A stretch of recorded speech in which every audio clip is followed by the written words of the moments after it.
Standing Order 36, Deputy Eoin O'Brien, please. Thank you, Ceann Comhairle.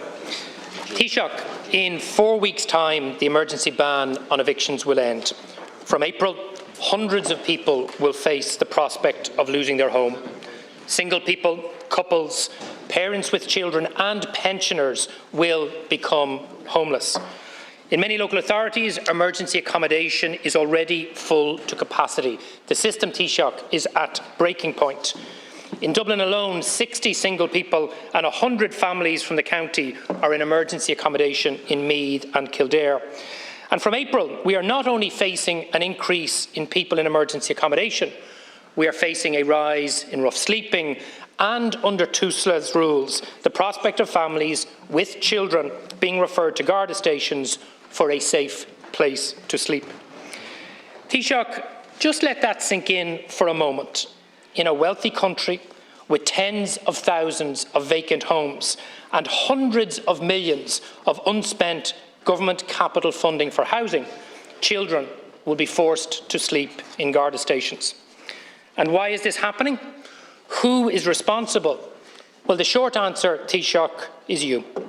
Last night, you, Micheál Martin and Eamon Ryan took a decision to allow homelessness to increase. You took a conscious decision that will force more single people, more couples, more parents with children and, yes, more pensioners into homelessness and, in some cases, into tents and into Garda stations.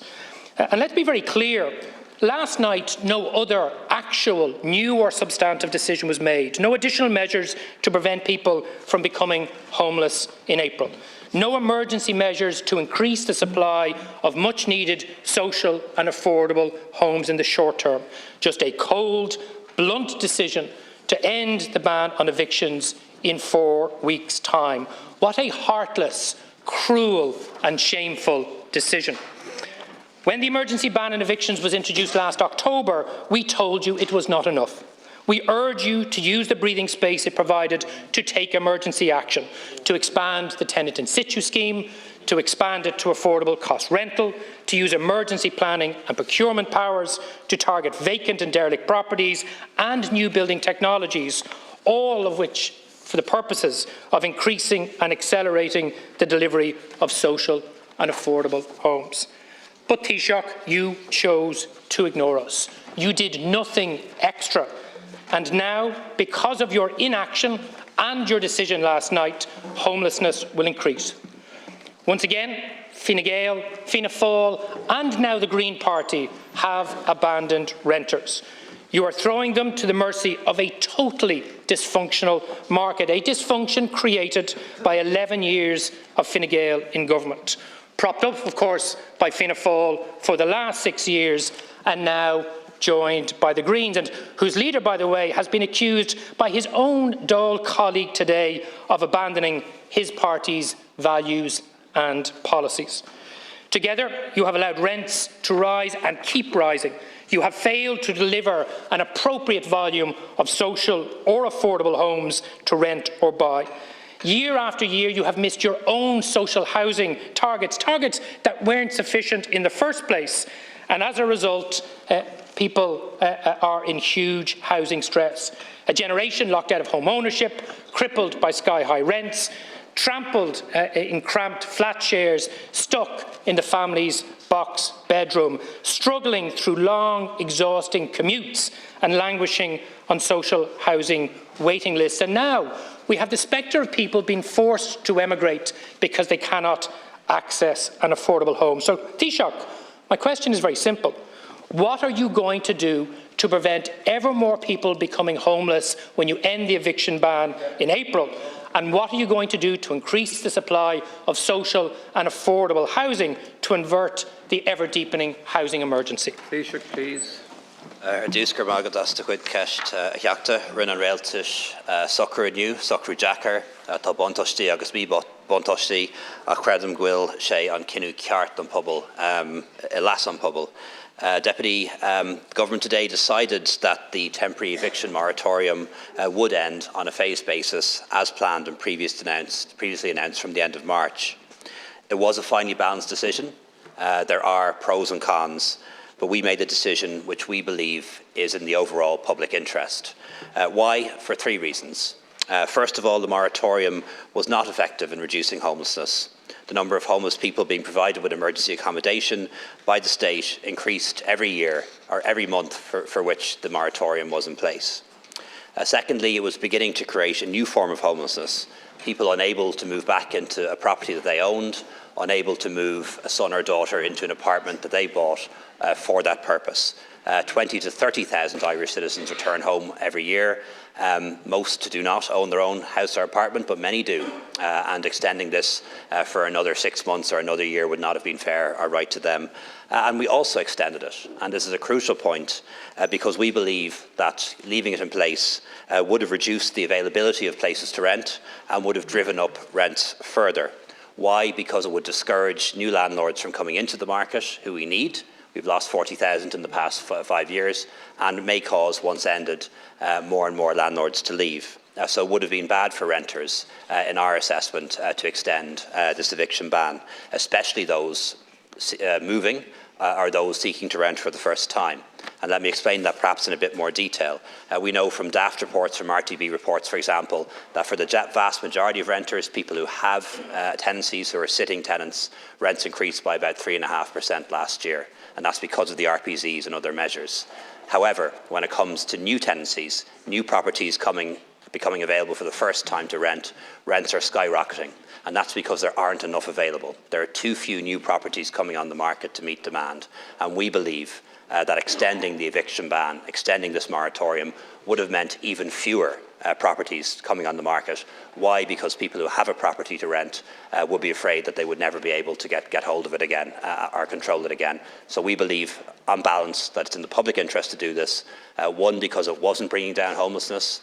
Two, because it was creating a whole new form of homelessness, people not able to move back into their own homes, properties they owned. And third, it would make fewer properties available in the future, thus making rental properties less available and pushing up rents further. That mightn't be correct, that mightn't even be the right decision, but it is a decision that we believe is correct based on all the factors in front of us and is the one that we believe is in the public interest. Homelessness, a number of people in emergency accommodation provided by the state has been rising now every month for quite some time. We accept that it may well continue to rise in the months ahead. However, we think the decision that we made today increases the chances that we can get homelessness down in the medium term to the long term, whereas extending it would do the reverse. It might have given us some respite for a short period ahead, but actually would have made things much worse in the medium to long term. And Deputy, just to correct you on one crucial point, we made a number of decisions today to alleviate the situation, a number of important decisions today. First, we decided that local authorities will be funded to purchase up to 1,500 homes from landlords that are selling up, so those people can avoid homelessness. There are roughly 1,600 homeless families in the state. The fact we've decided to buy 1,500 homes from landlords selling up so that people don't become homeless is a significant decision. We also decided that private tenants would be given the first right of refusal if their landlord is selling up, as is the case in France, and we'll help them to buy when they can't afford to do so. And we also decided to lease an additional 1,000 social housing units, particularly targeted at those who are homeless.